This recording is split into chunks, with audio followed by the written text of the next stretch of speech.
رائے الیوم اخبار کے حوالے سے رپورٹ آئی ہے کہ امریکہ کے الیکشن میں ڈونلڈ ٹرمپ کو ملی شرمناک ہار اور جو بائیڈن کو ملی جیت کے ساتھ ختم ہو گئے ہیں، لیکن یہ بات بھی پوری طرح سچ ہے کہ اسرائیل اور عرب ملکوں کے بیچ سرکاری طور پر قائم ہونے والے تعلقات اور سازشی سمجھوتے ٹرمپ کے ہاتھوں انجام پائے ہیں، لیکن اس بات کی امید کی جا رہی ہے کہ یہ سلسلہ بائیڈن کے پریزیڈنٹ ہوتے ہوئے بھی ویسے ہی آگے بڑھتا رہے گا، جبکہ خود سعودی عرب نے بحرین، یونائٹڈ عرب امریٹس اور سوڈان کے ذریعے اسرائیل کے ساتھ تعلقات نارمل کرنے کے اعلان کے بعد یہ اعلان کیا تھا کہ وہ اس بارے میں امریکہ کے الیکشن کے بعد کوئی فیصلہ لے گا۔ اب سب کی نظریں سعودی عرب کی طرف ٹکی ہوئی ہیں کہ وہ مسلمانوں کے قبلہ اول بیت المقدس پر قبضہ کرنے والی اسرائیلی حکومت کے بارے میں اپنے اسٹینڈ کا اعلان کب کرتے ہیں۔ اب سے پہلے موساد کے چیف یوسی میئر کوہن نے ایک امریکی چینل سے بات کرتے ہوئے کہا تھا کہ سعودی عرب امریکہ کے الیکشن کے بعد نئے پریزیڈنٹ کو ایک بڑا تحفہ دے گا جو اسرائیل سے تعلقات نارمل کرنے کے بارے میں اعلان ہوگا۔ اسی بیچ سعودی عرب کے ایک مشہور سماجک کاریہ کرتا مجتہد نے بتایا ہے کہ سعودی عرب کے کراؤن پرنس محمد بن سلمان نے امریکہ کے پریزیڈنٹ الیکشن چناؤ میں دھاندلی ثابت کرنے کے لیے ڈونلڈ ٹرمپ کی قانونی لڑائی کا سارا خرچ اٹھانا قبول کر لیا ہے۔ مجتہد کے نام سے مشہور ٹویٹر اکاؤنٹ سے اس بات کی جانکاری دی گئی ہے۔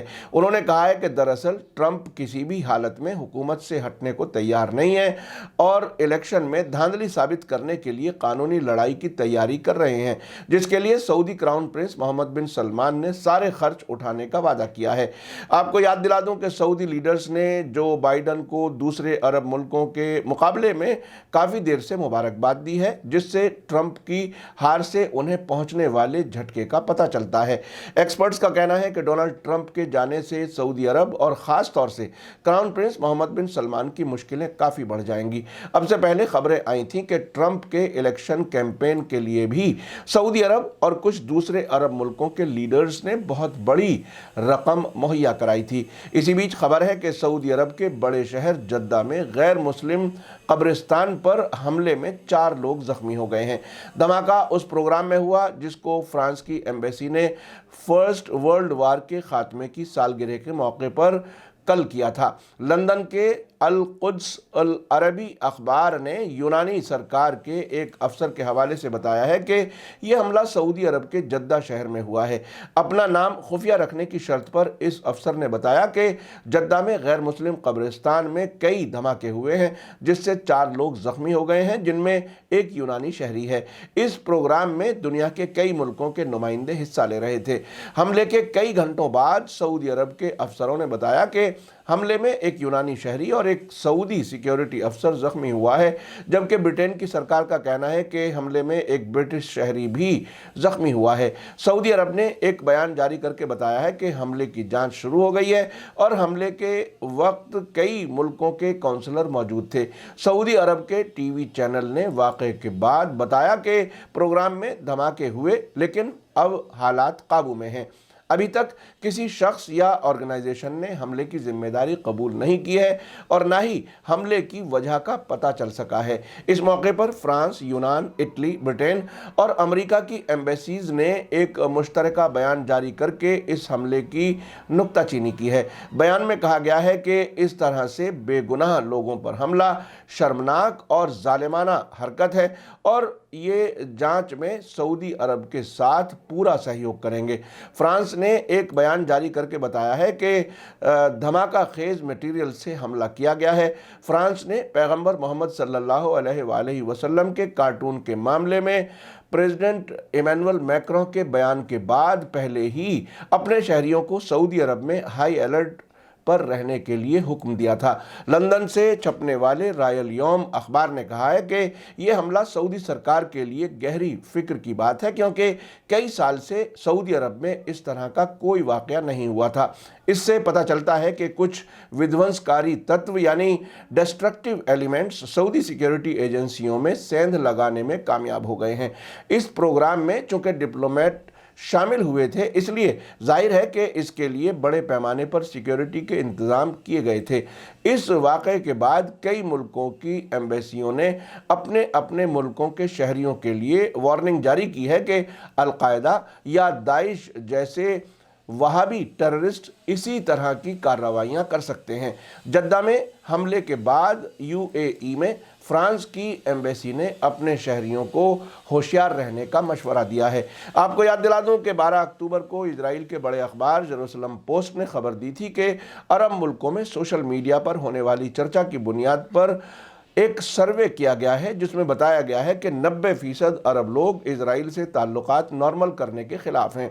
اسرائیل کے ساتھ حال ہی میں مڈل ایسٹ کے کچھ ملکوں کے ذریعے تعلقات نارمل کیے جانے کے سمجھوتوں کے دوران ہونے والی سوشل میڈیا پر چرچا کی بنیاد پر یہ نتیجہ نکالا گیا ہے۔ یہ سروے اسرائیل کی اسٹریٹجک افیئرز منسٹری کے ذریعے کرایا گیا ہے۔ ساتھ ہی اس رپورٹ میں کہا گیا ہے کہ کئی اندازوں کے مطابق سوشل میڈیا پر ہونے والی اس بحث کے پیچھے فلسطینی اتھارٹی، غزہ کے فلسطینی گروپ حماس، ایران اور کئی فلسطینی آرگنائزیشنز کی ڈائریکٹ بھاگیداری کی وجہ سے عرب لوگوں میں اس نیگیٹو بحث کو اکساوا ملا ہے۔ اسی بیچ ایک بڑی خبر لبنان سے حزب اللہ کے لیڈر حسن نصر اللہ کی طرف سے ہے۔ انہوں نے کہا ہے کہ جو کچھ امریکہ کے الیکشن میں ہوا ہے وہ اس ملک کی ڈیموکریسی کے لیے بہت ہی شرمناک ہے۔ حسن نصر اللہ نے ویڈنسڈے کی رات شہید دیوس کے موقع پر اپنی تقریر میں کہا کہ امریکہ کے الیکشن کے نتیجے سے علاقے میں کوئی بدلاؤ نہیں آئے گا اور امریکہ کی اکیلی اور پرماننٹ پرائرٹی اسرائیل کی سیکیورٹی اور اس کی فوجی سپریمیسی کو باقی رکھنا ہے۔ انہوں نے اس بات کا ذکر کرتے ہوئے کہ ٹرمپ سرکار سب سے زیادہ گھمنڈی، سب سے بڑی گنہگار اور سب سے زیادہ ظالم سرکار ہے، کہا کہ اس سرکار نے مرڈر، کرپشن، کرائم اور امپیریلزم یعنی سامراجواد کے بارے میں امریکہ کا حقیقی چہرہ دنیا کے سامنے پیش کر دیا ہے۔ حسن نصر اللہ نے اس بات پر زور دیتے ہوئے کہ الگ الگ معاملوں میں خاص طور پر فلسطین کے بارے میں ٹرمپ کی پالیسی ناکام ہو چکی ہے، کہا کہ ٹرمپ کی ہار سے ٹرمپ، نتنیاہو اور بن سلمان کی بنیاد پر کھڑی ڈیل آف سینچری کے ٹرائنگل کا ایک کونا گر چکا ہے۔ نصر اللہ نے اس بات کی طرف اشارہ کرتے ہوئے کہ ٹرمپ جیسے انسان سے ان کے باقی بچے حکومت کے دور میں کسی بھی طرح کے کام کا امکان ہے۔ انہوں نے کہا کہ ریزسٹنس فرنٹ کو امریکہ یا اسرائیل کی طرف سے کسی بھی بے وقوفی کا جواب دینے کے لیے تیار رہنا چاہیے۔ آپ نے دیکھا کہ ایک طرف سعودی عرب نے ایران پر آتنکواد پھیلانے اور خطرناک ہتھیار بنانے کے الزام لگائے ہیں اور انٹرنیشنل کمیونٹی سے اس کے خلاف کارروائی کرنے کو کہا ہے۔ دوسری طرف سعودی عرب میں اسرائیل کے پرائم منسٹر نتنیاہو کی میزبانی کی تیاریاں ہیں۔ بن سلمان ڈونلڈ ٹرمپ کو الیکشن کی دھاندلی ثابت کرنے کے لیے قانونی لڑائی میں کھل کر پیسہ خرچ کرنے کے لیے تیار ہیں، لیکن دوسری طرف حزب اللہ کے لیڈر حسن نصر اللہ نے امریکہ کی ڈیموکریسی کا مذاق اڑایا اور کہا ہے کہ ٹرمپ نے امریکہ کا اصلی چہرہ دنیا کے سامنے رکھا ہے۔ ایسا لگتا ہے کہ ڈونلڈ ٹرمپ کے نمائندے ایلیٹ ابرامز نے کل ہی ریاض میں ملاقاتیں کی تھیں، اسی کے بعد ایران کے خلاف سعودی عرب نے اتنا سخت بیان دیا ہے۔ اس بیان کے بعد علاقے میں حالات میں تناؤ پیدا ہو سکتا ہے۔